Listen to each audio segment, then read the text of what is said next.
Hello. Yes, sir. Okay, that's what. Um, Yeah, I think I'm audible now. yes, Yes, sir. yes, sir. Yes. Okay. Thank you very much. So, we welcome Dr. Bibhas Ghoshal, sir, who is working with Triple IT Allahabad as an assistant professor. He has pursued his PhD in computer science and engineering from IIT Kharagpur, and he has done his master's MSc in electronics from Jadavpur University.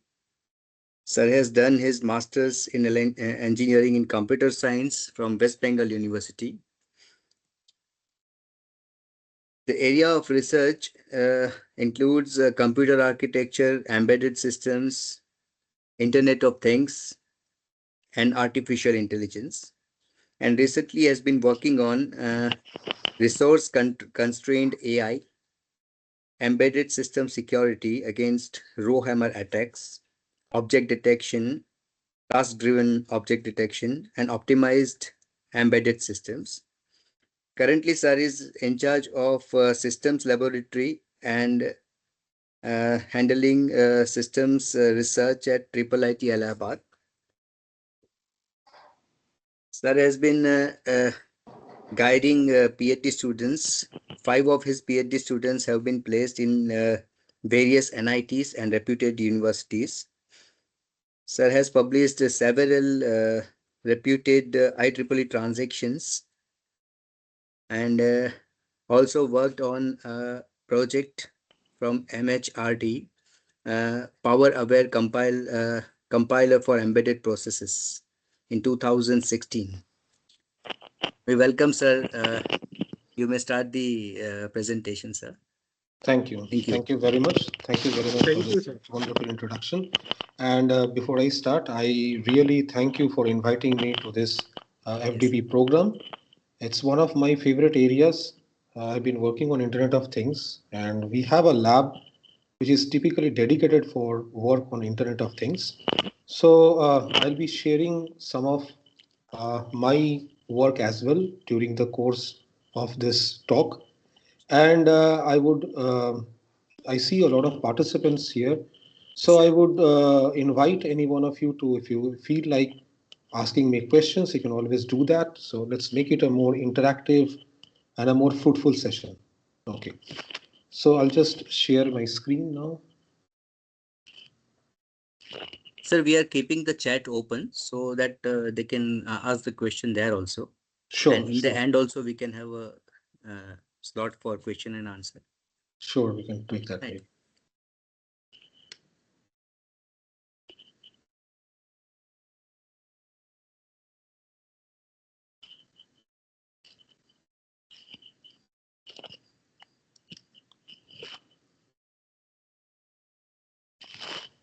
Just a minute. I'll just figure it out.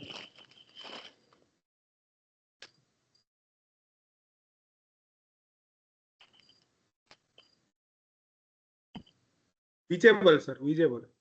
It's visible. Yes. Okay. I'll just maybe I'll just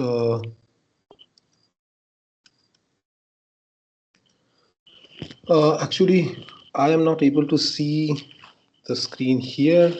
I'll just take the PDF maybe. Okay, sir.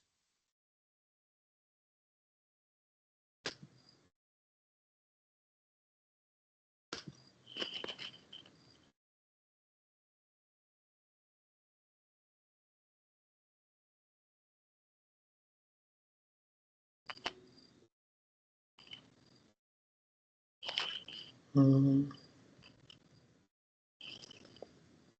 PDF.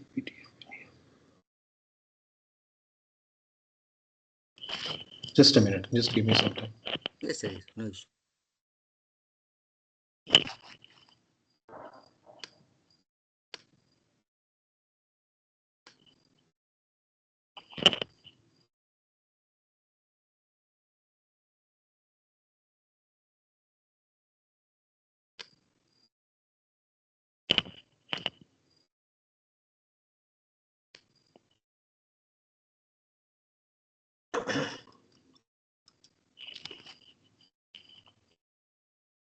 Is it visible? Oh, no, sorry. No, sir. Just a minute, at least.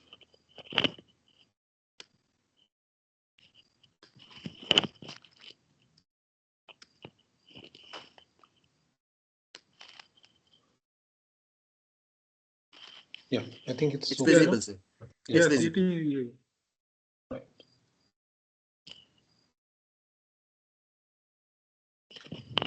Okay, so good evening again, and just let me start my presentation.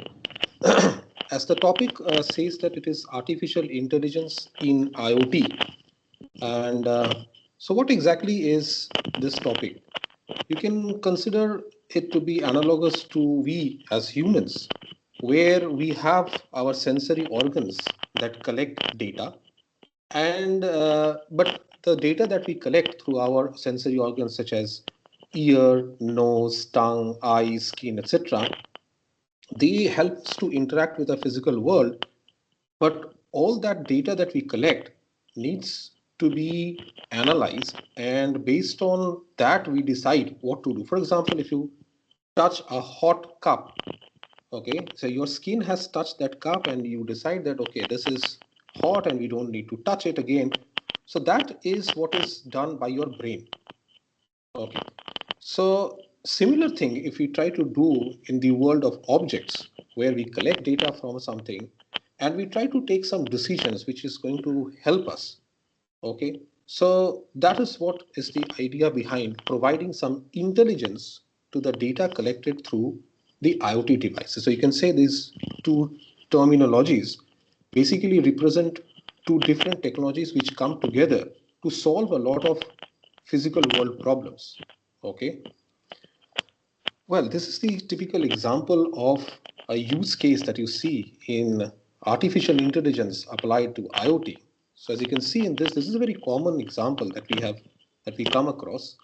You see a lady who's entered some shop, and there's the camera that is capturing the image and doing a lot of analytics.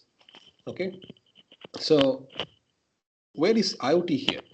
The IoT is basically the devices that are capturing the data. The data in this case is the image that is captured of the person who has just entered the shop.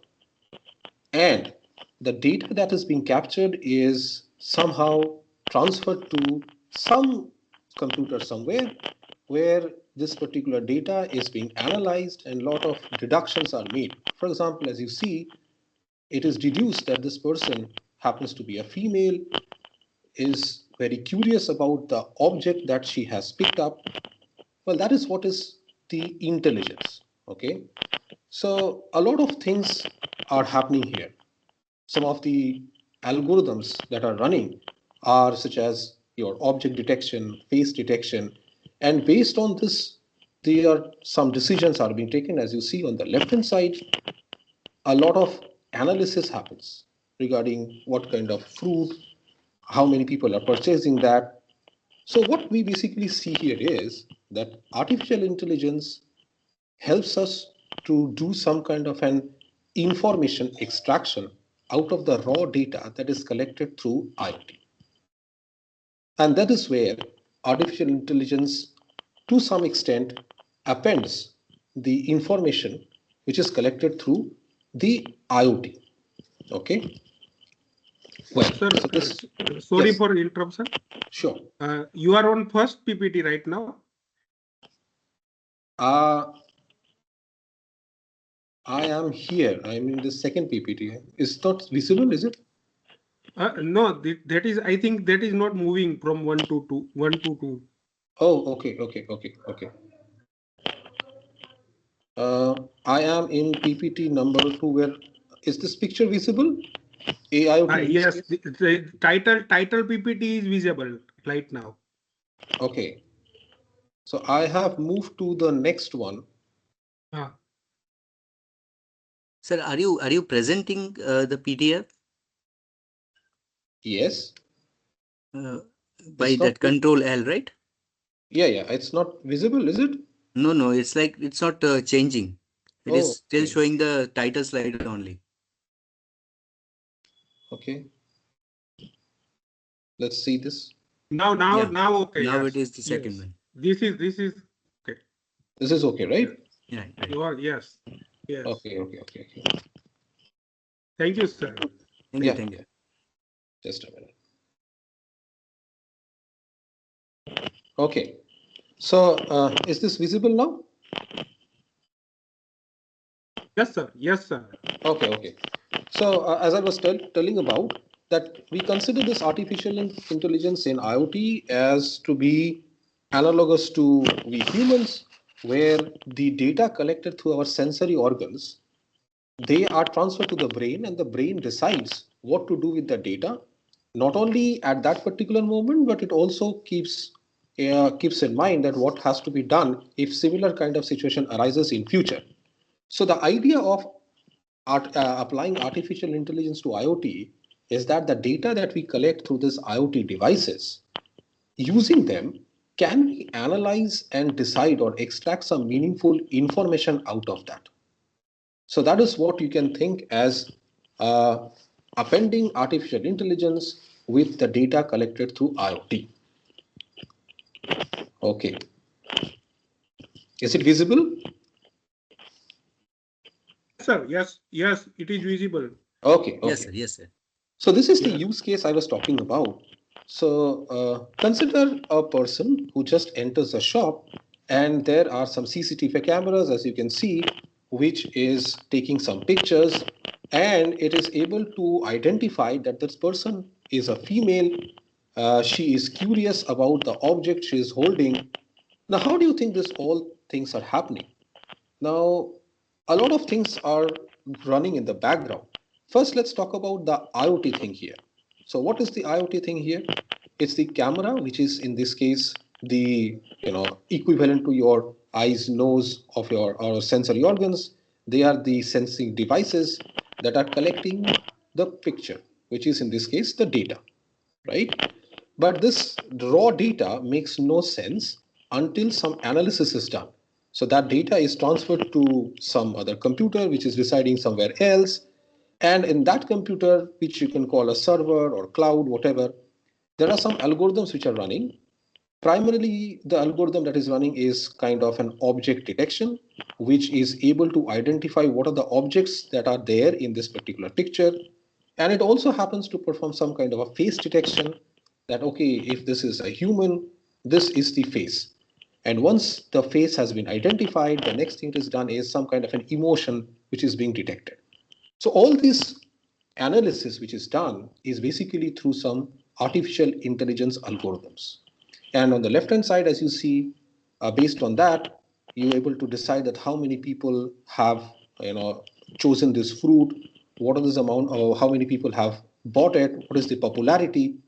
So what we happen to get from this particular data is something about the popularity of this object.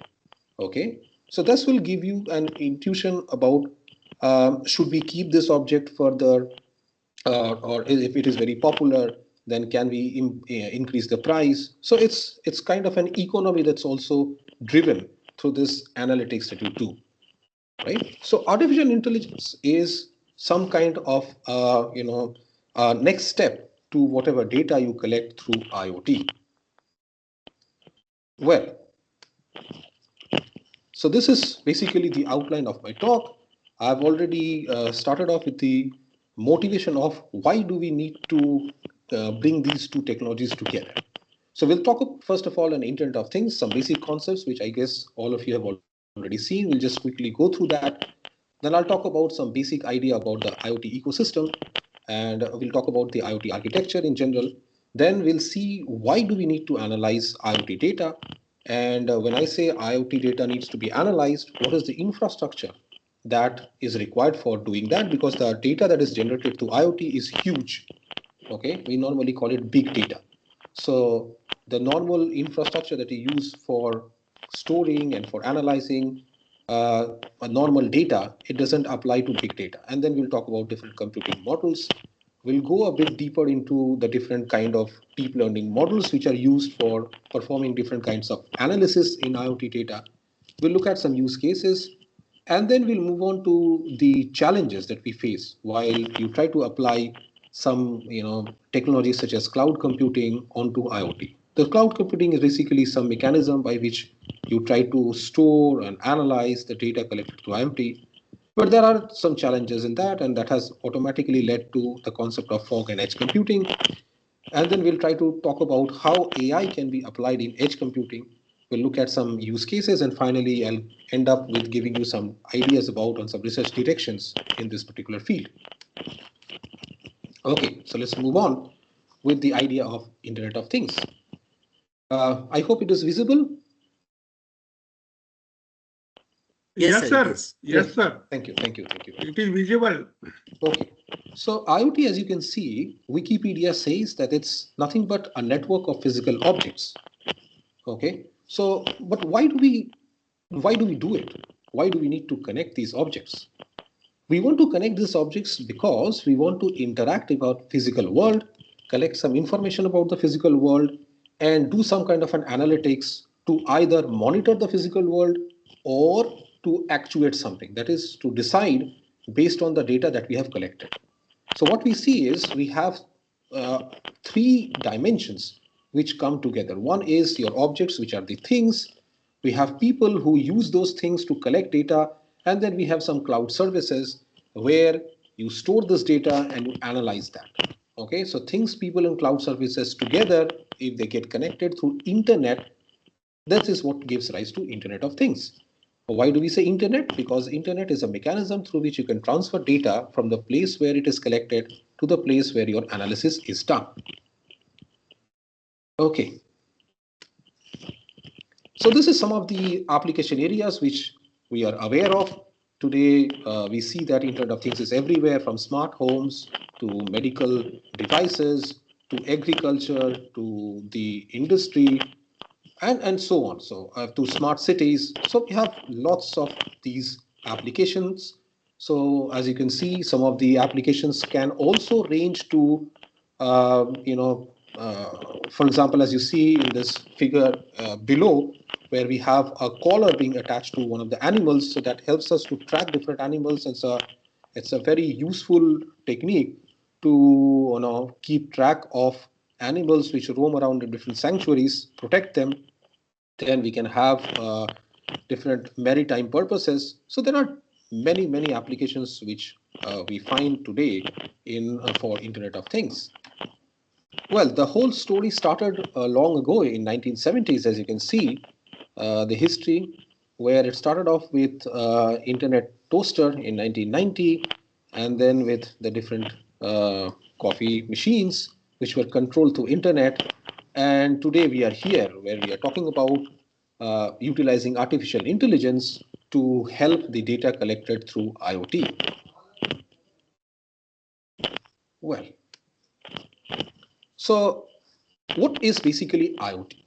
So if you look at this entire ecosystem, it consists of totally four layers. On the left hand side, you see this is the perception layer, which is all about collecting data, which includes people, it includes sensors, it includes different kinds of devices. So this layer is basically meant for collecting data. Now, once the data is collected, you need to send that data to a more resourceful storage, a more resourceful machine where you can perform different actions. And so you require some kind of a connectivity. That connectivity may be a local connectivity, which is non-IP based. For example, you can have many sensors. So all the sensors will deliver their data to some kind of an aggregator through some technologies which is maybe Wi-Fi, Bluetooth, Zigbee, a very low-end connecting mechanism. And once that data is collected, that data can be used or could be sent through some IP-based mechanism to somewhere else, which in this case, as you see, the third layer, which is the middleware, can have some storage, which can be a server, which can be a cloud. So this is where your data comes and resides. Now, once the data is available, you need to do some kind of an analytics on that, right? So you require some kind of analytic algorithm, which also may run on this particular middleware layer, okay? Now, once the analysis is done, or for that matter, if you just want to use the data, how do you get that data? So if I'm a user and my some kind of a data I have stored here, how do I get it? Well, I require some kind of an mechanism through which I will be able to retrieve the data. And that is what is the fourth layer, which is an application layer. So I can use a smartphone, I can use a laptop, I can use an LCD, it's a normal desktop machine. And all I require is some kind of browser running on one of my devices, which will connect to that particular service, which is running on this middleware layer. And once I connect to that service, I will request for the data, and that service will be provided to this application through some kind of an API calls. So this is how an IoT ecosystem works. Well, this is what I have mentioned. So you can consider this to be the four-layer architecture. At the lowest layer is the device, which consists of the different sensors, the different small computing devices such as Raspberry Pi, Arduino that you connect to your sensors, and then all these data which is collected through multiple sensors may have to be aggregated, or they may have to be translated into a specific format so that a transmission can happen. That is what we do in case of gateways. So devices gateway, they together form the device layer. Then once the data is collected from the physical world, it needs to be transported. So for that, you require some kind of a network layer, which consists of some non-IP based networks or some IP based, and then it gets transferred to some kind of a service which is running somewhere, and finally that is used by IoT applications. So these are the four layers. Now, apart from that, as you see on the left and the right hand side, you have on the right hand side some kind of a security which you require, though not necessary, but of course today, considering that IoT is everywhere, you need to also think about security, and that runs through all the four layers. And on the left hand side, you see some management capabilities. Well, so what do we have in devices? In devices, we have, as I've already told you, they are analogous to our sensory organs. So we have different kinds of sensors which are meant to collect data from the physical world. The kind of data you want, you have sensor for that. You have soil sensor, humidity sensor, temperature sensor, rain sensor. So all these are different sensors which collect data. Then once the data is collected and the data is processed, and you do some kind of an analytics, and you want to, trigger some device. Maybe you want to run, use some device which is called an actuator. It can be a motor, it can be a bulb, and you have some processing units that are normally attached to these sensors, and they do this initial processing. So you see a very simple example that I've shown above, which is a simple IoT based soil watering system. So what you intend to do here is that you want to provide water to your garden in case it has become dry, and you want to do this automated or through some IoT system. So what you need is some kind of a sensor that is going to collect whether your soil has sufficient moisture in that or not, or it is dry. So you need a soil sensor, as you see in the left hand side. So once the soil sensor has detected the moisture, it sends it to some kind of a control center. And from that, once that particular control center transfers the data to some kind of an analysis algorithm, and once it sees that, okay, it is below some threshold, it sends out a signal back to one of those water pumps, which is switched on, and it delivers water. So this is a typical layer of an IoT, which consists of the physical layer as well as some kind of a network layer. Okay, so once we talk about the different protocols, well, now the protocols in this case are referring to the different kinds of communication protocols that we come across while handling different IoT devices. So at the last layer, which is the perception layer, which consists of devices, as you see, along with the layer just on top of that, which is called the network layer, which is, as you see, is primarily meant for data transmission. So as you know that different devices, they work in different way, and there are many possible communication methods by which data can be transferred. So we have different kinds of infrastructure protocols, okay, such as Bluetooth, Zigbee, Wi-Fi. So all these are there, and these are non-IP based. Similar to that, we also have some IP based protocols, um, which are primarily meant for transmission of data to a specific computer or to some cloud. And then on top of that is your middleware layer, which is mainly meant for doing some kind of a process information. So we have some kind of a service discovery protocols, because once you decide that, okay, we are going to use this kind of service, so you have to discover that. So that is running on the middleware layer. And we also have some application layer protocols which help you to connect to that particular device, collect the data. Okay. Okay, so there are two kind of communication models that we normally come across. One is the usual client-server mechanism, where you have a client which requests for some service to request from some service to a server, and the server responds it back. The other mechanism, which is more popular in case of IoT-based devices, is called the publish-subscribe model. It's very similar to how you use your cable TV, right? So you have a set-top box, and you want to watch some channel. So what you do is your set-top box is provided by some service providers such as Tata Sky or Airtel, and on one side you have a lot of channels which are broadcasting their program, like Star Sports, the Star, Sony, Z. And on the other side you have you who want to watch a particular program. So instead of directly reaching out to Star Sports and asking them, you connect to Tata Sky, and your Tata Sky or Airtel, they provide you that. So the one who broadcast, such as the one Star or Sony, that's called the publisher, and you are the consumer. So very similar to that model is what is followed in case of IoT. You have somebody who generates data, pushes it to some intermediate layer, which is called broker, which maintains different topics, and one of the consumers, they you know subscribe to that particular topic and get the data whenever there is a change in one of this data published through a publisher. So this is the most popular model, and it is used in many of those application layer protocols such as MQTT, because what happens is, in this case, the consumer and the publisher, they don't need to remain connected whenever there's a data. Sir, Yes. sir, please set your camera so you are not visible properly in your camera. Okay. In Okay. set. uh,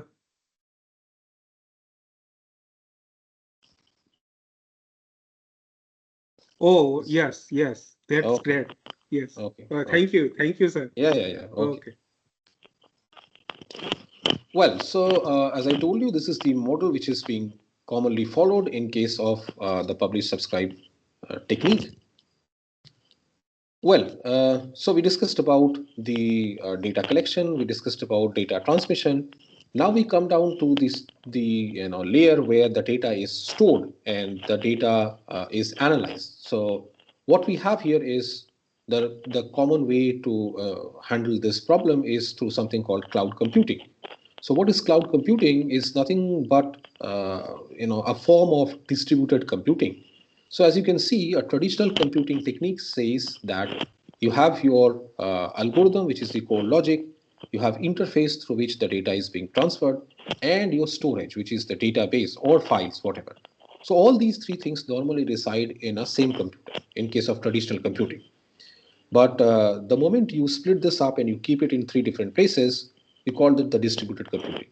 So cloud is nothing but a kind of distributed computing where you have, as you see in this case, the basic mechanism or the basic technology behind cloud computing is to apply some technique called virtualization, where, as you see here, we have one single hardware which runs an operating system, and on top of that, you have multiple virtual hardwares, which are called virtual machines, which can run their own operating system, and they behave as if they are independent machines. However, what is happening is they're basically sharing the same hardware.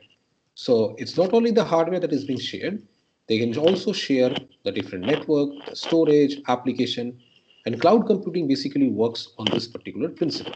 So you have the cloud providers, they give you a specific hardware and they virtualize and provide it to you.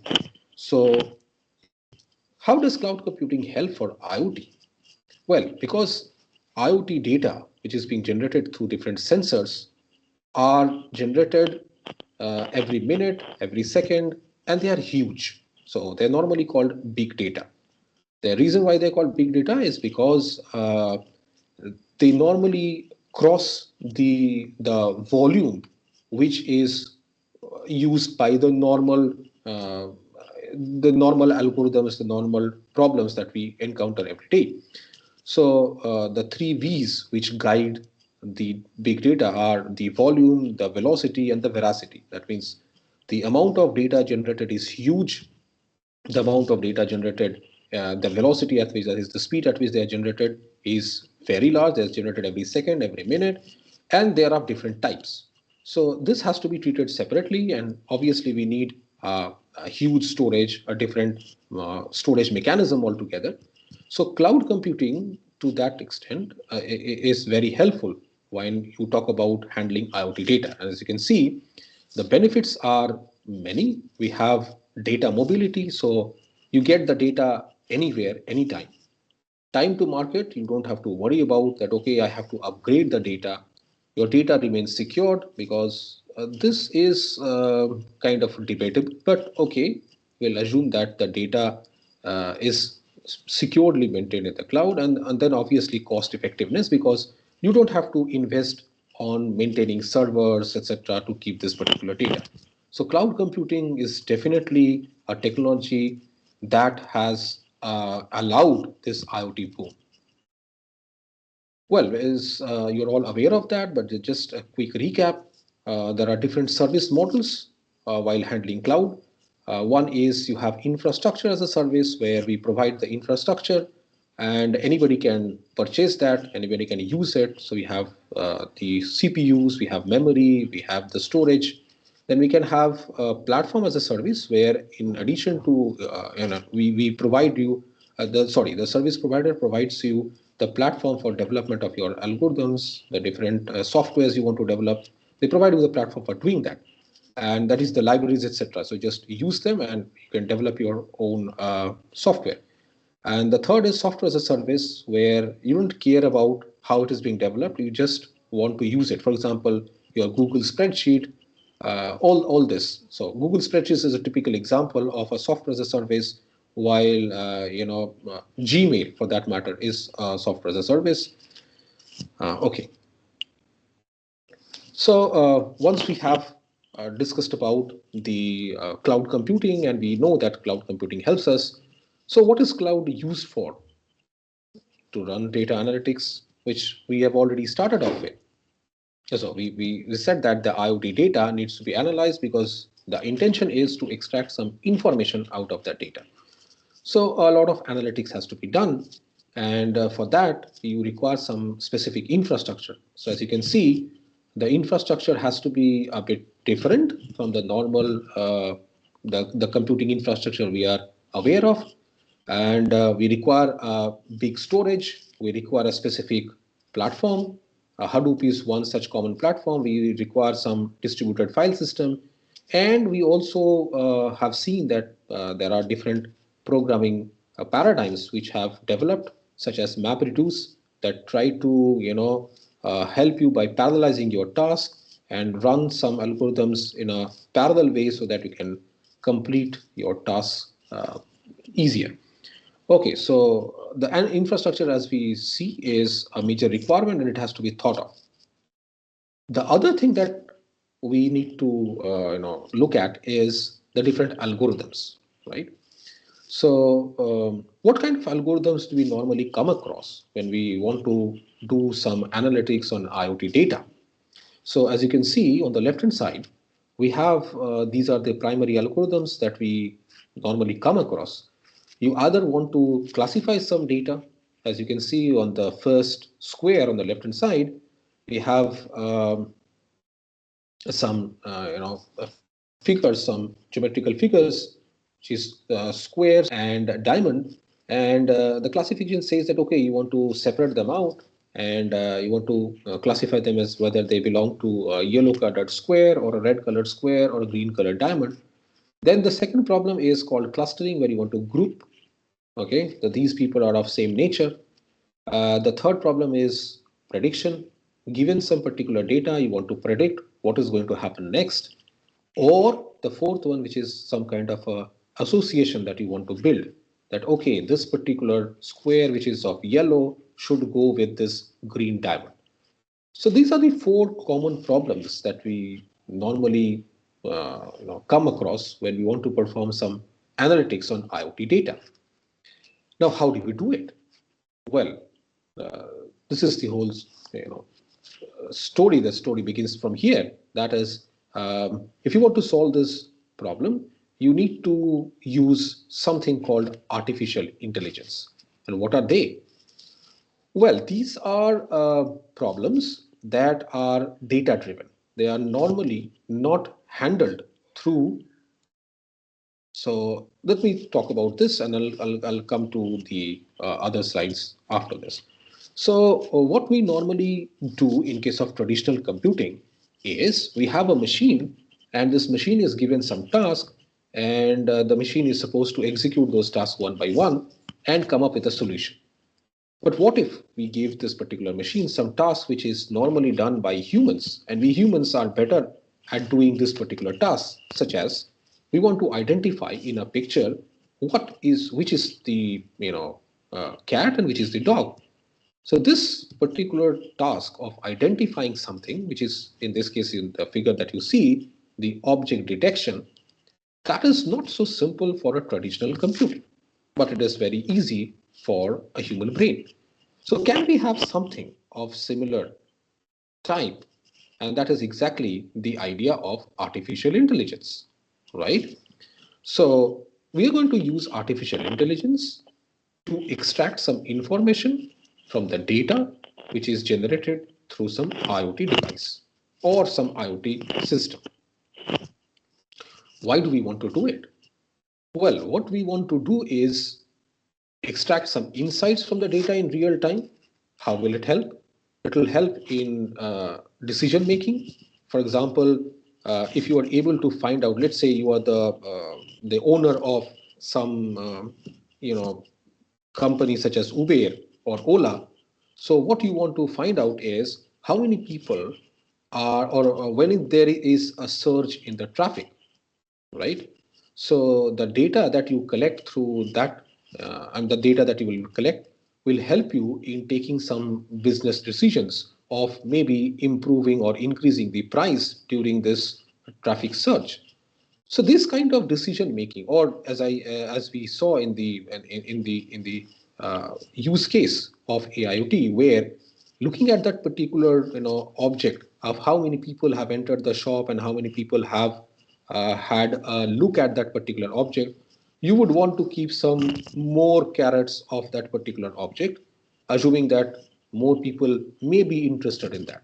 So this kind of insights that you collect from that data will help you to take more informed decisions. Then we can have some optimized workflow, more automation.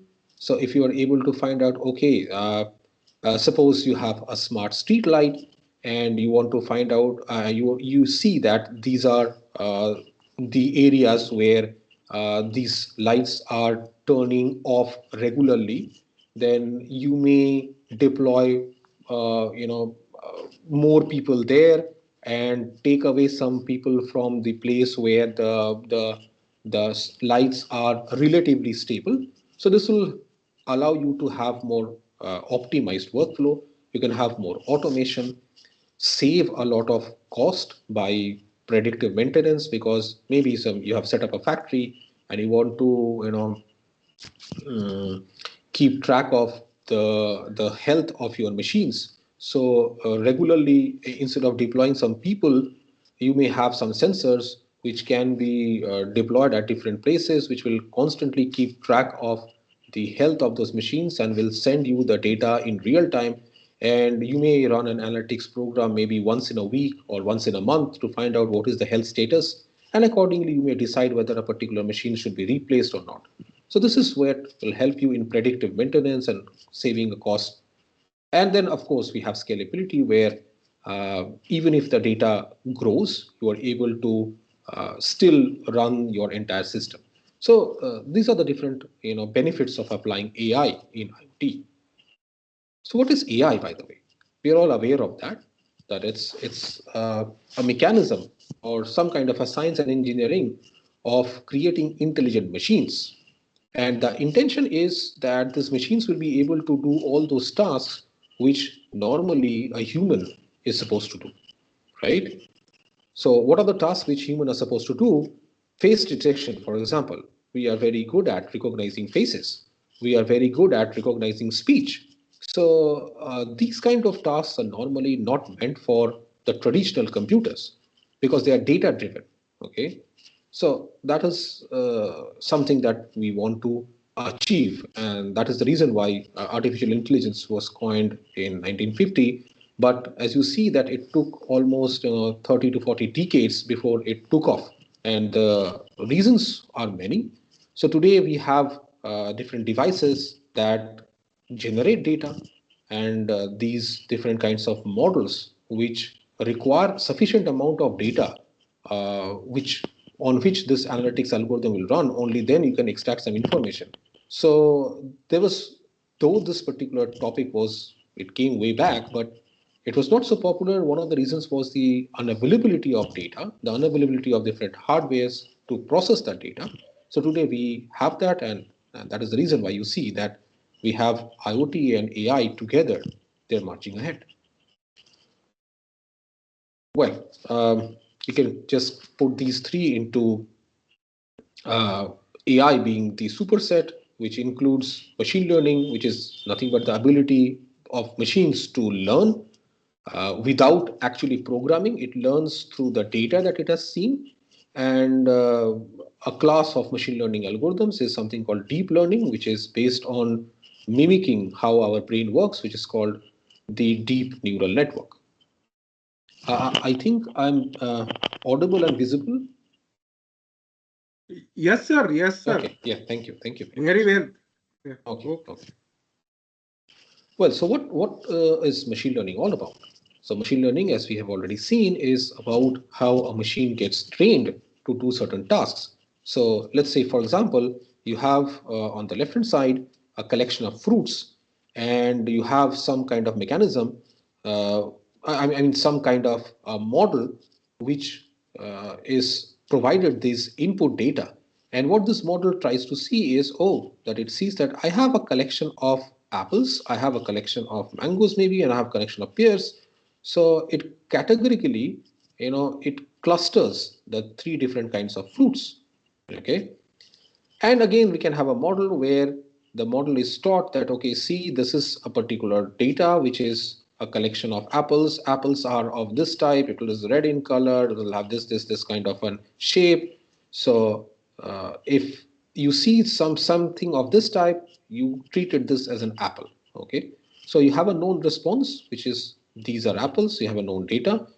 And once this particular model gets trained, then when you give a new data, it correctly identifies it to be an apple. This is exactly how we as humans, when we were child, we were taught. So our parents used to teach us, or our teachers used to show us some pictures and say, okay, this is the cat, this is the dog, and that particular image that was captured in our memory, and we used to think, okay, this is, if this is a cat, this is what its features are. If this is a dog, this is what its features are. So similarly, this kind of training is what is done to a machine as well. So what is this learning system we are talking about? So the learning system is, as we have seen, is no, it's not a, it's not a programmed machine. So what the machine is supposed to do is it will see some input, and based on that input, you'll also be shown some output. So what it needs to understand is the relation, or the the association between this input and output. So a machine learning, or the learning for that matter, is the idea to compute the output from the input, and that is what you call training. Okay, so what is this function which will actually be able to generate an output given a specific input? Is this function going to be linear or non-linear? Is it going to be a single variable function or multiple variable function? So this is what is the all idea of machine learning.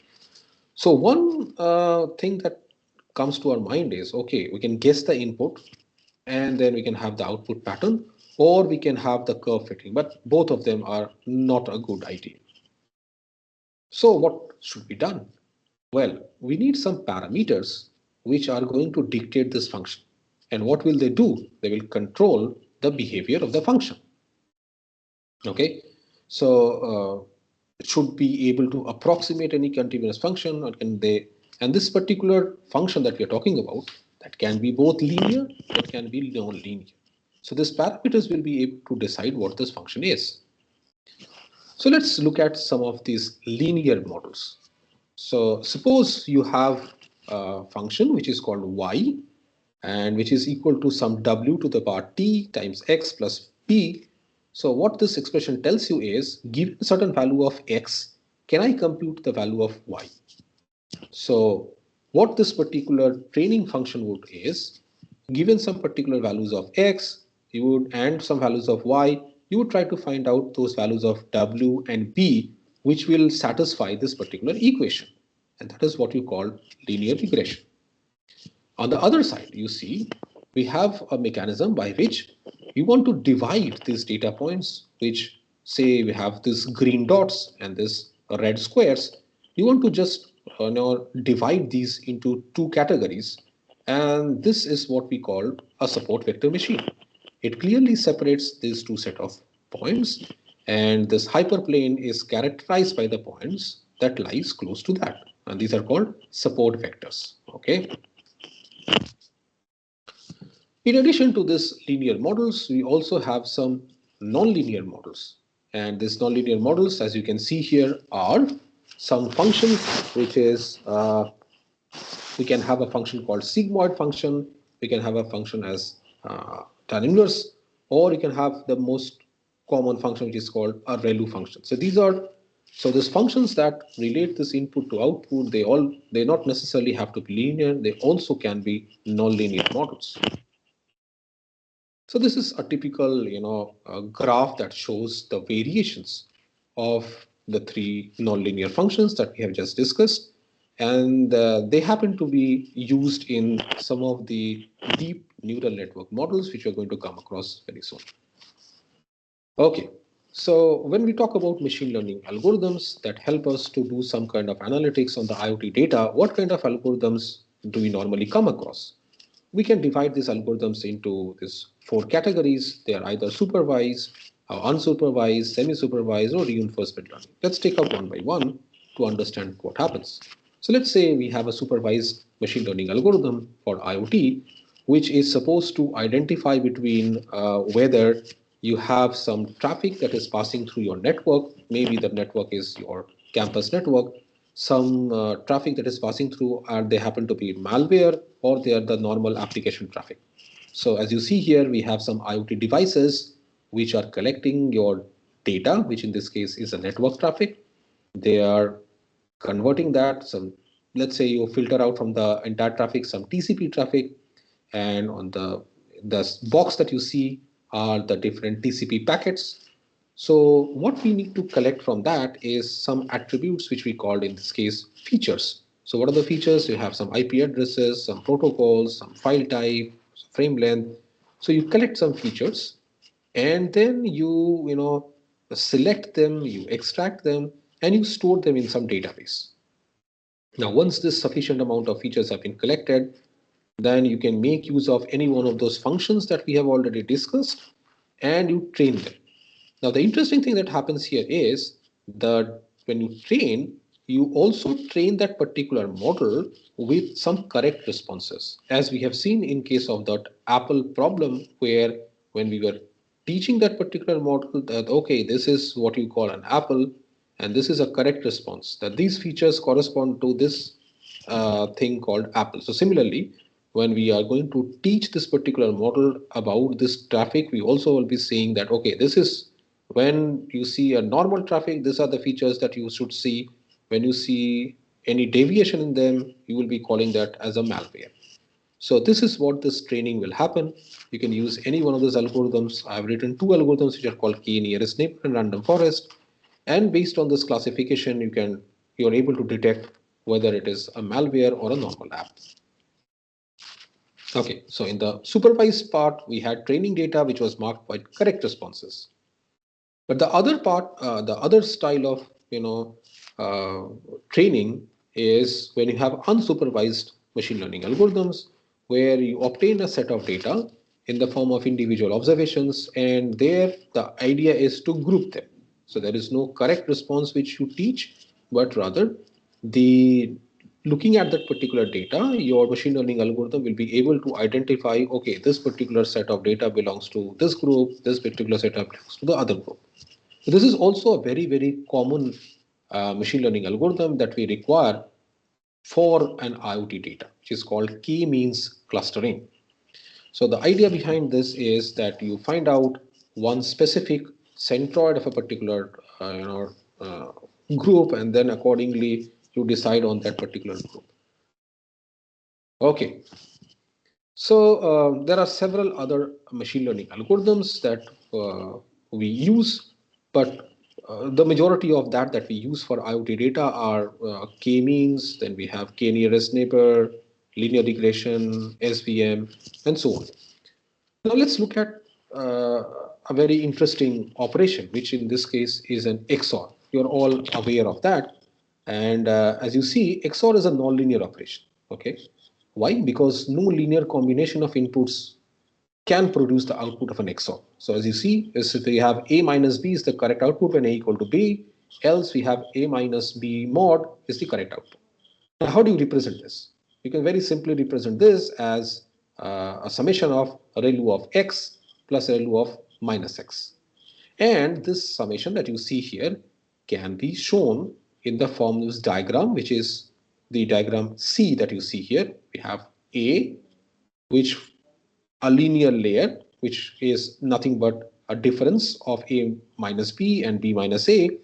And then we can use this non-linear layer. We have two ReLU functions, which are computing the ReLU of x and the ReLU of minus x. And then we again have a linear layer, which is the summation of the two, which is going to compute the output. So by using this linear and non-linear combinations, we can have, and keeping them in a layer wise, we can generate some output. So the idea is that this is the technique that is extended to something called neural network. So as the name implies, this is derived from our brain, which has millions and millions of neurons.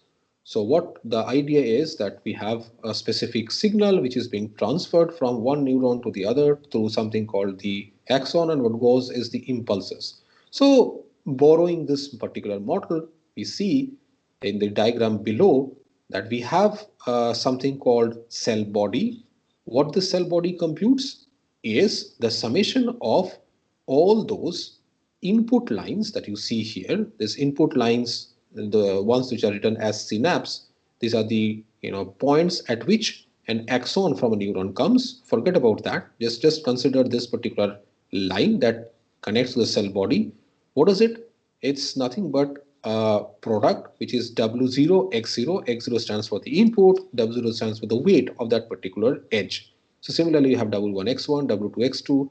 Now we take the summation of that, which is summation of Wi Xi, that is summation of all Wx's. Add to that something called B, which in this case is bias, and then you apply a function f on this particular summation, and that will give you the activation function. So this is overall the idea of what happens in one neuron. Okay, so this deep neural network, which is a network of such neurons, you can consider them to be, as you see in this diagram below, we have layers of such neurons which are connected, and these layers which give rise to this deep neural networks are divided or classified into, the first one is the input layer that receives the input, the second layer which is called the hidden layer, which computes the summation of all those WIXIs, and then it passes on to the other layers, and subsequently you reach the output layer. Okay. Now there are many algorithms. Now what is the idea behind this? The whole idea is that you have these, what is going on here is the, some kind of a computation that we are doing at every layer, and this computation is nothing but some kind of, as we'll see in the next few slides, that all these computations which are done in these intermediate layers are meant to extract some information that you have provided through, or information provided to the from the data that is provided at the input layer. Okay. Now, the two neural networks that we commonly come across are called feed forward, where the data that we send, from the input layer to the output layer, and then we have some back propagation which comes back from the output layer to the input layer. Why? Because we want to reduce the error. Okay. What is the error? The error is basically when you use this neural network to train something, what you want is what are those particular values of W that give us the specific output that you want for a specific input. Now, if you are not getting that output, you iterate back and you again fix those W's. So that is what is called the back propagation. Okay, why are this popular now? Because the hardware did not exist. Today, we have so many data with different techniques, so they're popular. And one of the most common examples of DNN is called the convolution, which is very, very popular for any computer vision task. So as you see here, we have a typical example of convolution that you see here is we have a matrix which is a matrix of zeros and ones. You can consider that to be an image. And we have another matrix, which in this case is this small one that you see in blue. Now, what you do is for each position HW of this input feature map, which in this case is this matrix of zeros and ones, the bigger one, you take that this particular small box, which is of the blue, and you run it through.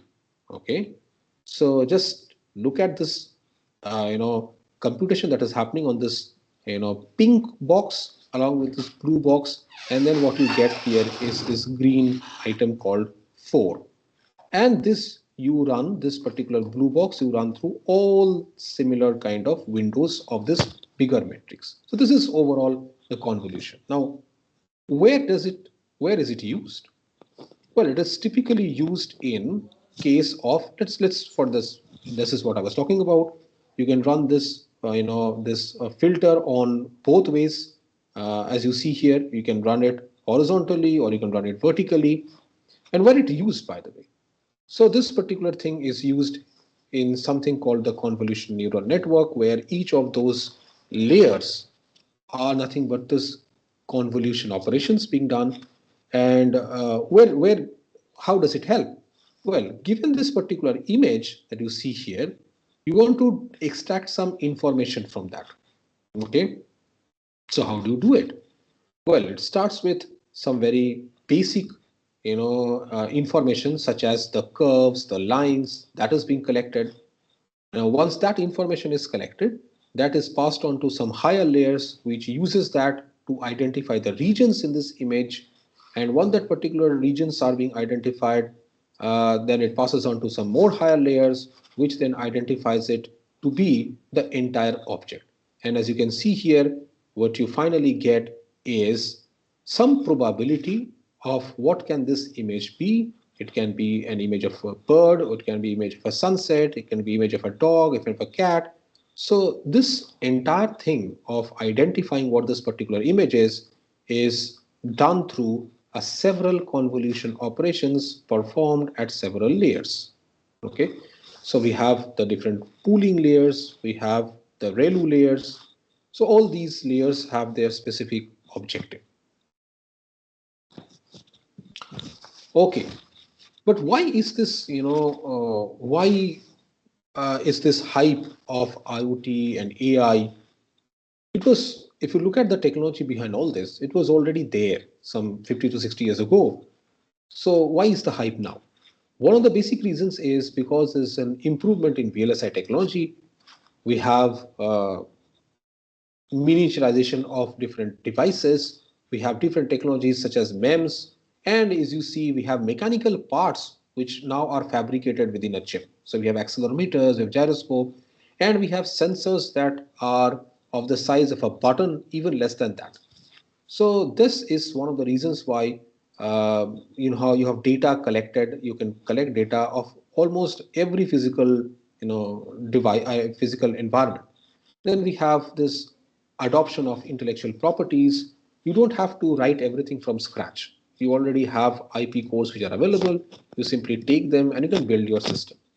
Then we have system on chip. We have today computers which are as small as a debit or a credit card, and then within that you have a processor, you have a memory, you have different input peripherals. You see, so you have a complete system on chip which you can make use of to collect data, to analyze data, to transfer data. Then we have already different data analytics algorithms. And as we have discussed just now, we have so many analytics techniques which have evolved over the years.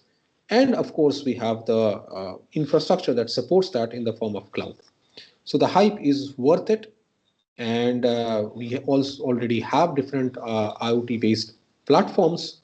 As you can see, the two platforms that we commonly use for educational purposes, one of them is called ThinkSpeak, where you have some devices which you collect some data and you can build your own ThinkSpeak, and you can utilize this ThinkSpeak cloud to store and analyze data. This is a typical, example showing data collected through some sensors, and you have the data being uploaded to the ThinkSpeak cloud, and in real time you are able to see the data being displayed on this particular window, which is the data which is collected through your sensor. Well, cloud seems to be almost a de facto, layer, you can say, for an IoT. But there are some challenges in using cloud platform. And as you see here, we have mentioned 8 such challenges. One is the cost, of course. That's a major issue because you have to, it is based on pay per use model. So the amount of time you're going to use your cloud, you have to pay for that. And then the main problem is that you're sharing the resources with other users, so there's always a chances of security. And because there's a maintained by third party, obviously security is an issue. Then the problem of lack of resources and expertise. So if you are building an IoT based system and you don't know how to manage a cloud, you may incur a lot of cost or it may crash your system altogether. Then there are different, maybe you need to have manage different clouds. So there are some pros and cons of using clouds as well. So what is the solution to that? The solution is, and by the way, and this is one of the major, the other few problems that I haven't mentioned it here is the performance. And let's spend some time on understanding this. So some of the IoT based applications, which is real time for that matter. For example, you are talking about some autonomous car. So for an autonomous car, autonomous vehicle, um, if you want to collect your data through some sensors, in this case camera, and then you want to get an information about should I take a left turn or right turn, connecting to the cloud. So the amount of latency that will happen in sending that picture that you have taken through your camera, sending it to the cloud will run some analytic algorithm, will send it back. The amount of time that will require, you cannot afford that because it will lead to an accident. So what you have to do is you have to think somewhere that this analytics or the decision making, whatever you want to do, has to be very near to the place where you're collecting the data. So in situations where you have to take decisions upfront, so immediately you cannot rely on this cloud platform because it will have a lot of latency. So what has to be done?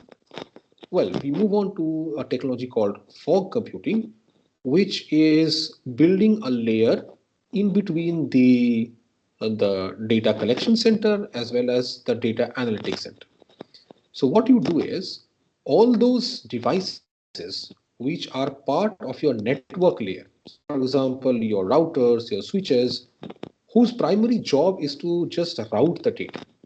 But in addition to that, if they are being used for storage or for running some analytics algorithms, because they are to some extent full-fledged computer, but they are only doing some specific tasks. So why not utilize them? So these are what we call fog nodes. Now what happens is these nodes are relatively closer to the place where your data resides or the data is collected. So the amount of time that you transfer between the fog node and a data node is less. So if your analytics algorithm runs local or at least in the fog layer, then you will arrive at the solution pretty easily or quickly rather than sending it to the cloud. Of course, there are limitations to that, but the fog layer can be utilized. So you see the distance becomes lesser and comparatively your cloud is at a more larger distance. Well, but if I say that we can utilize these intermediate network devices to build some kind of a storage, etc., can we not rightly do that at the place where the data is collected itself? And that is exactly what you called edge computing. So as you can see here, um, edge computing is definitely beneficial. Why? Because you want to have a faster response time. You want to collect the data and you want to obtain your analytics results immediately. Okay. And you don't have to rely on the intermittent connectivity because you are doing it locally. Security, of course, improves. Why? Because you're not relying on a third party cloud provider. And the solutions are obviously cost effective because you don't have to pay for the cloud. So this is the idea of edge computing. And now, so if I say that okay, we are going to move towards doing computing at the place where the data is collected, so that is your entire IoT system now is reduced to the place where your data, the IoT data is collected. So if I can move the intelligence to the edge, we call it the edge AI. So as you can see here, we have an edge computing plus artificial intelligence. That is what we call the edge AI. Okay. So what is edge AI? It's like AI algorithms are executed locally on a hardware using the data collected from edge computing. And that is the AI computings are near the edge. It is very close to the place where the data is located. Why do we want to do it? Well, we want to reduce latency, we want to reduce the power, we want to reduce the data cost. This is a typical, comparison between edge AI and cloud AI. So as you see on the left hand side, we have the cloud AI where the training data that is being sent. So your data is collected, your data is sent to the cloud, your training happens at the cloud, and then the inference, which is now deciding on a new data, that is also happening at the cloud and the results are sent back. Okay. Okay. What is the problem here? The problem is that you have uh, a huge amount of data transmission. Every time you want to do some kind of a training, so you have a new data, so you have to redo that, or you want to change the model, you have to retrain that, or if you just want to infer from the trained model, that too will require a lot of transmissions. So you have a lot of traffic, upload and download from the cloud, and that will be not only very costly, but will also be huge time taking. So it will have a large data latency, will have a large impact on the transfer disconnections because it's after all internet or some kind of network connectivity. So there can be some disruptions. But on the other side, if you're looking at this, edge AI, so as you see, the inferencing which happens at the local end, the data is being sent, the training happens at the cloud, and once the model is trained, it is sent back to those edge devices so that whenever a new data is arrived, the inferencing can happen at the device itself. So this is the good thing about edge AI. It reduces a lot of transmission delays. It has a lower impact on the latency, and of course, it has lower impact on the data transfer disconnections. Because the trained model, once it is being trained, you just send it back to the device, and it is residing there, and you just inferring it. Okay, so the pre-trained models. So how does Edge AI help us? Well, you can utilize Edge AI for forecasting energy. We can use sensor data. We can use weather patterns, and for example, the smart meters today, which are being deployed. So you can looking at that particular data collector of smart meters, one can understand, okay, is that this particular person is not there at home and he's not there for a long time. So it's better, or maybe looking at the data collected from some locality, you can decide that okay, this particular energy can be transferred to some other part of the grid. So these are the different, energy consumptions. Looking at the energy consumptions, you can forecast, okay, maybe that this particular part of the city may not require this energy because it is not consuming. So you can forecast something, and based on that, you can decide on the distribution of energy. You can have some predictive maintenance in manufacturing. For example, looking at some data collected from some machines, you can decide whether it is time for that machine to be replaced or something is going wrong, which should be rectified, etc.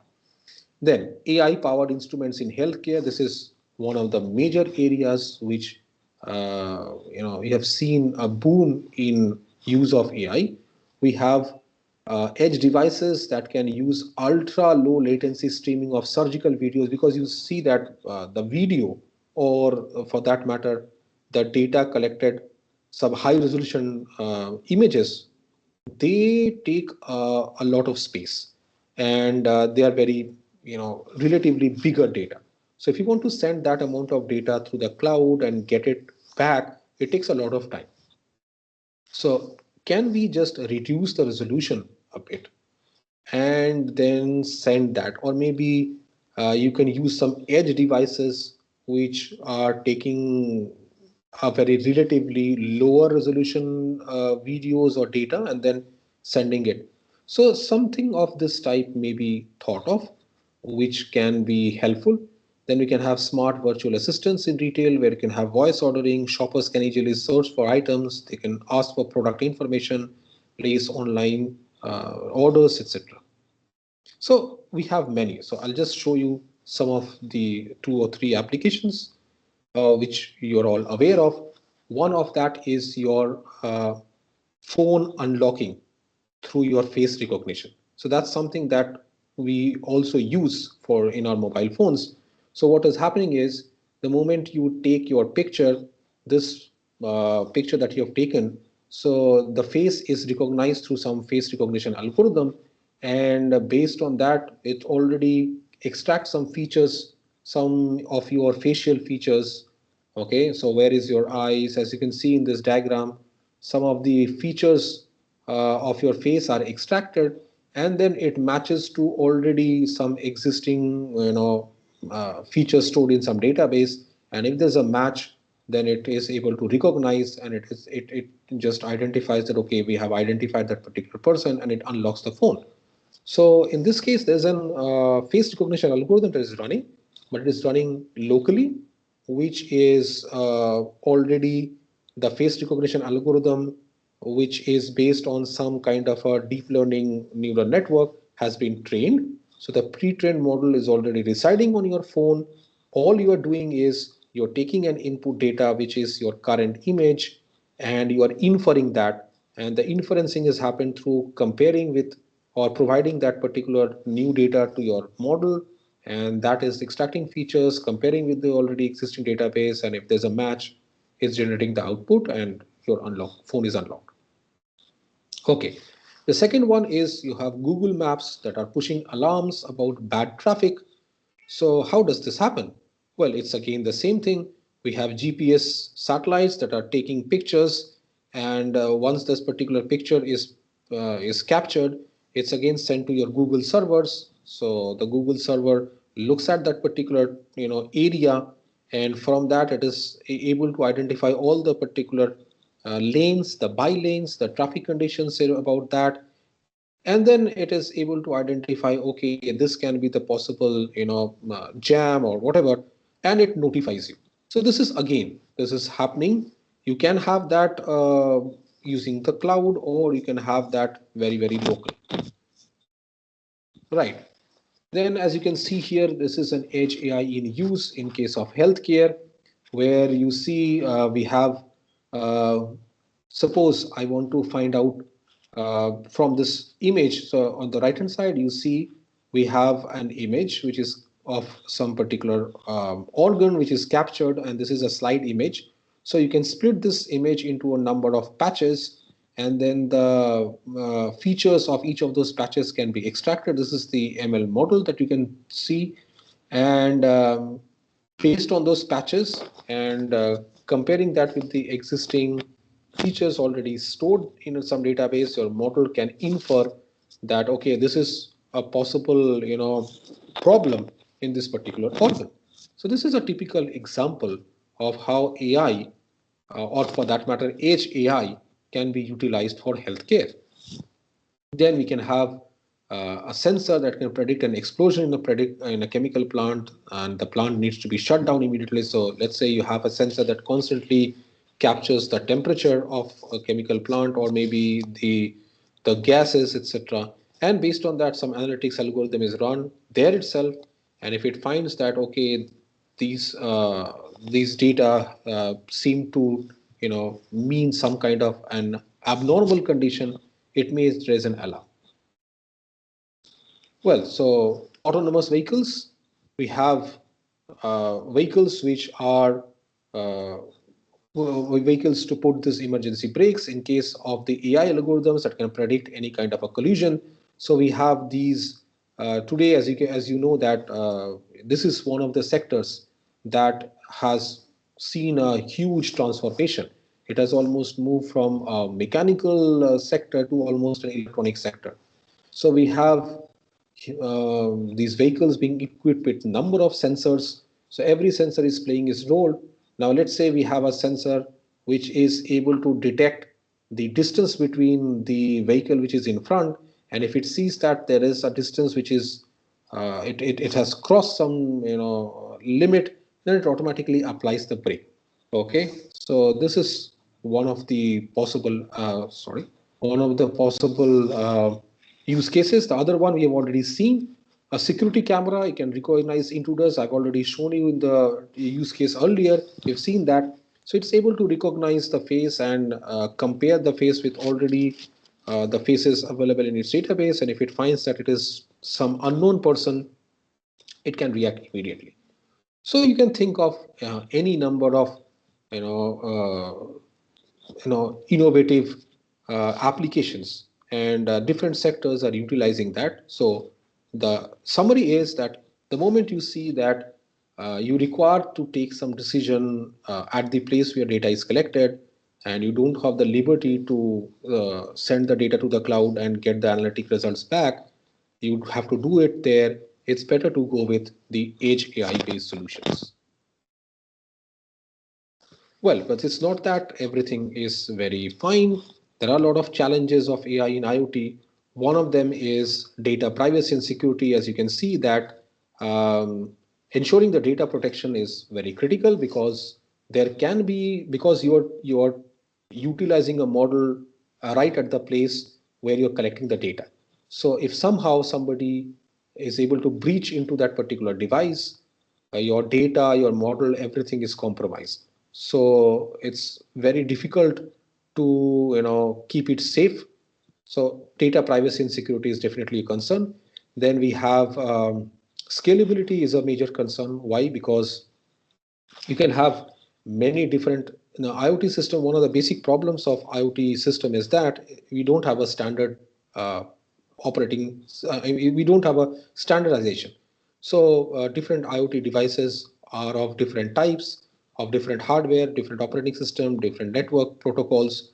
So how do you integrate an AI for different kinds of IoT ecosystem? That's a very challenging issue, and researchers are looking at this particular problem of developing some kind of a standardization. Then, of course, we have computation limitations, because you want to run your AI algorithms on an edge device. An edge device are usually small devices, small form factor, battery operated. So think about heavy, bulky algorithms such as a face detection algorithm for that matter.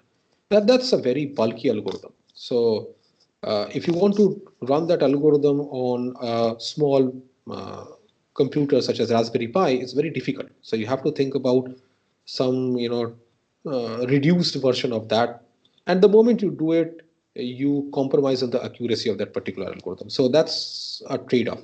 And of course, we have a bias and accuracy where we have poorly trained AI models will lead to bias. As I told you that if you want to run that on a resource constrained device, you have to reduce you know, the model, the size. And the moment you do that, you compromise on the accuracy. Well, so these are some of the research challenges of edge AI. And if you can categorize that, we have something related to the training, which involves training, finding out what is a specific training architecture, training acceleration, how to optimize the training. Then we have something related to the offloading strategy, because some of the applications, some of the models have to be brought from the cloud to the edge. Which of those models, which part of that, how do you do it? That's something has to be looked into. Then we have the inferencing part. How will you design the model? How will you compress the model? How we infer? And of course, as we have seen that there's a requirement of some kind of a caching, because caching is necessary, because you run normally on the edge devices, and they don't have a huge capacity as case of cloud. So you normally keep the data which is frequently used. So you need to have some kind of a caching mechanism. So how will that happen? So these are some of the research challenges when you come into edge AI.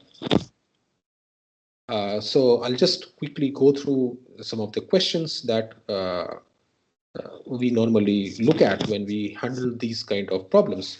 So first is edge caching. So if you are saying that, okay, I have the data collected from different IoT devices, and I would like to process that.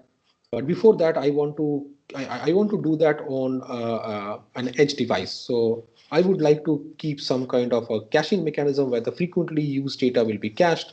So the question is, what to cache? Okay, what part of the data are you going to cache? Where to cache? Are you going to keep it in the edge, or you're going to keep it in the cloud? And how to cache that? So this what, where, and how, the three questions which are being asked are very pertinent questions when you want to deal with edge caching. Now, the next thing is, okay, we want to do some kind of a training. Well, we decided that we are not going to train the model. The model will be trained in the cloud. We are going to take that pre-trained model and dump it in the edge. Now, what about if you want to train the model at the edge itself? So the question is, what kind of an architecture are you going to use? How are you going to train that? And because if your training takes a lot of time, that's not good. So how are you going to accelerate the training process? How are you going to optimize the training process? And how are you going to estimate if there's some uncertainty in the training? So whether the training has been done correctly or not, how do you decide on that? So this is some of the uncertainty estimate. And the third question is the inferencing. So how to make models application for the deployment on edge devices or edge servers. So you design different models, or you compress different models, and how do you come up with different improved inferencing techniques so that you can inference that in real time. Okay, because we don't want to spend a lot of time in inferencing as well. Okay, this is another problem that we have. As we decided that, okay, some part of the data or some part of the model, we are going to keep it in the cloud, some part of the data, we are going to take it to the edge. So the question is, how much of an offloading are you going to allow? So device to cloud offloading, device to edge server offloading, device to device offloading. So these are the three questions that have to be answered when you are thinking about offloading something to the edge. Now we have some future scope for AI in IoT, and you may have heard of these terms. But these are some of the solutions to the problems that we have just discussed. One of them is something called federated learning. It's a very, very popular technique today. Uh, it was basically designed to handle the problem of security. So one of the major problems of you know of this deep learning techniques utilizing cloud is that you push your entire model to the cloud, and your entire data is sent there. The entire the training happens at the cloud, and then the inferred model is sent back to the devices. But the problem is that if somehow that cloud server or the hosted server, if that is compromised, then you lose everything. Or for that matter, there's a middle and a middle track, which your data is somehow tapped in between. So there's a chance that your data is lost or is being compromised. So federated learning says that, okay, we are not going to send the data. Uh, we are going to send the updates. So the local devices, they will run their own models on their own local data. And when they are trained, they will be generating their weights of this of the models which they are running, and the updates will be sent to the global model which is running on the cloud. So even if there is somebody who taps the data, what it gets is the updates and not the actual data. So the data is safe, and then the global model gets trained on the updates. It gets the updates from all of those clients, and then some algorithm is designed to find out what is the most effective weight, and on that particular global model gets trained. So this is how this federated learning works, and the basic idea is to apply a local training, and then send the updates. Then we have something called explainable AI, and today you may have heard of this term. That when we are trying to apply machine learning techniques or AI-driven IoT decisions, what is the guarantee that the decisions that are taken are correct? So there must be some way to explain the decisions which are being taken. Okay, so this is what is the idea of explainable AI. Then we can talk about hyper automation, where we have a fully automated system which is driven by AI and IoT working together. And we have, of course, we should be aware of the energy consumption, and accordingly, we should be looking at AI algorithms that are meant to optimize energy. So with this, I end my talk and would be happy to take any questions if you have.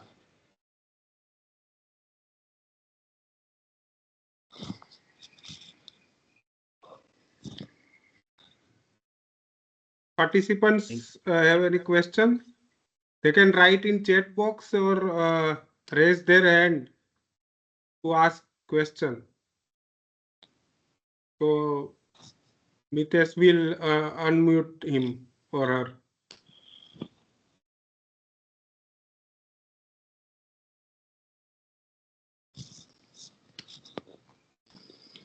Hello. Hello. Yes, there is. Any question? Please, sir, check chat box. Okay. It's a feedback only.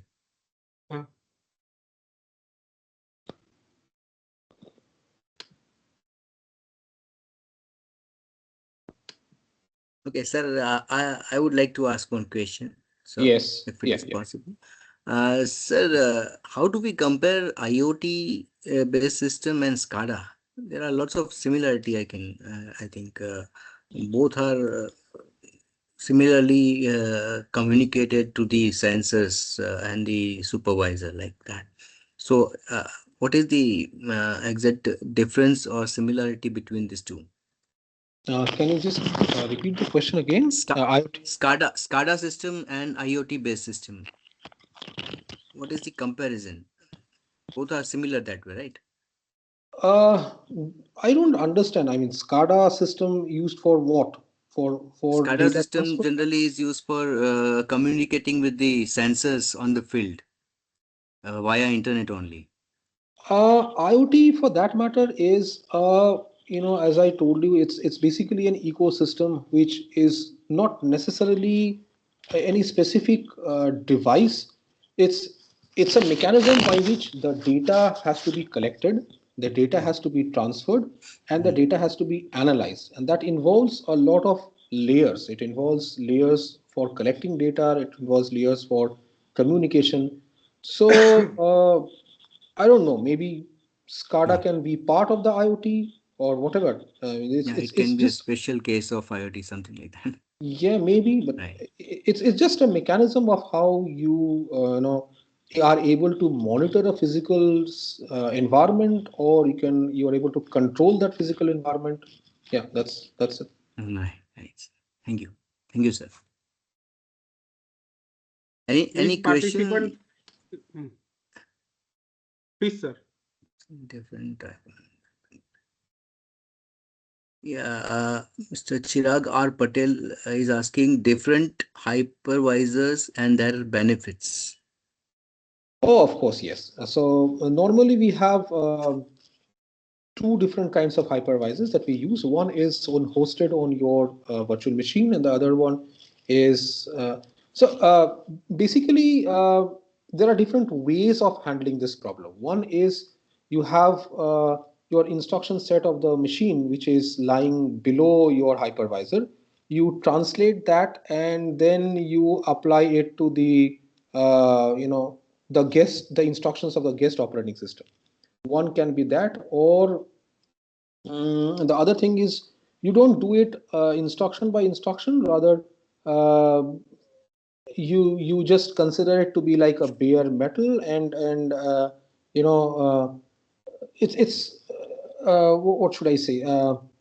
Yeah, I mean, one is an instruction by instruction translation, and the other one is like you're assuming that it is the bare metal on which this particular thing is running. So we have different kinds of hypervisors, which they are called as type 1 and type 2.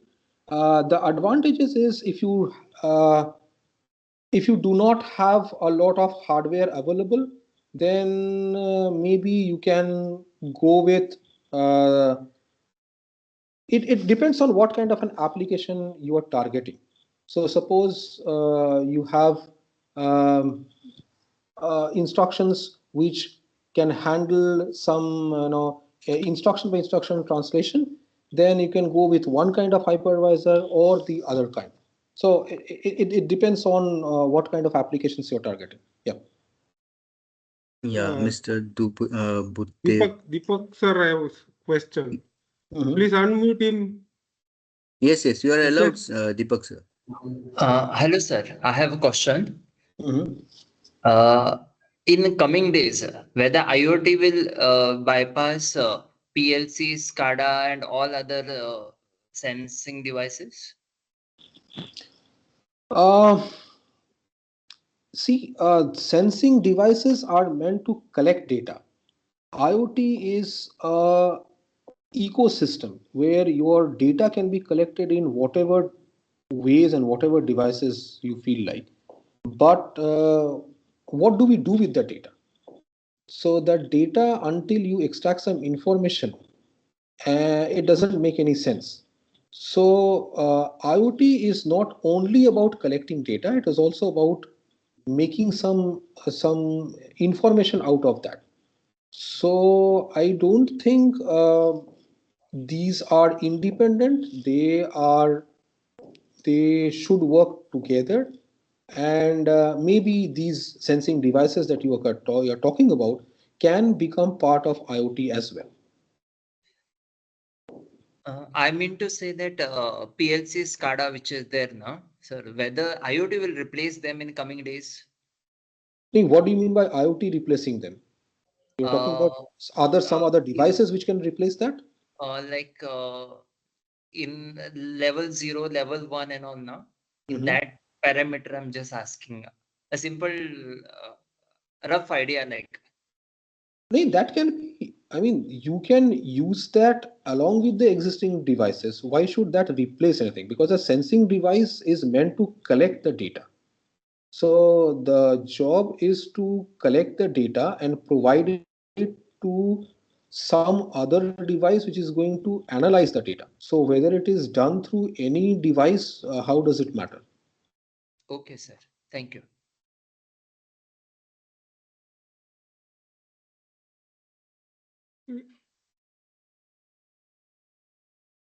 Yes, anyone else?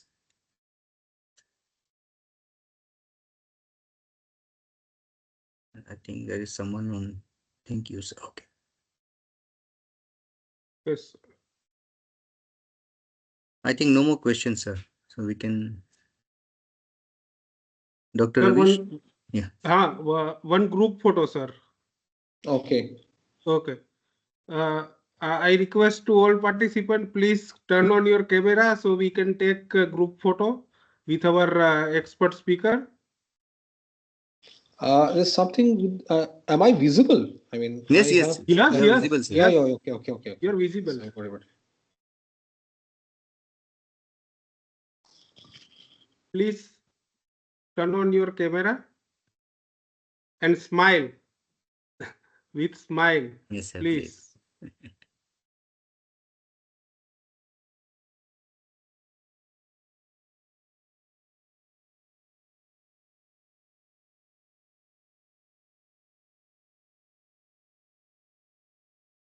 Still some participants are coming.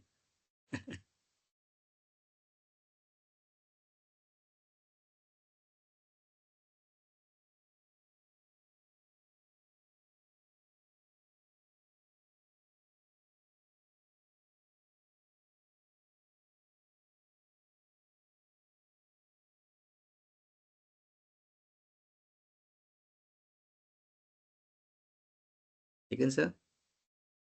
Okay.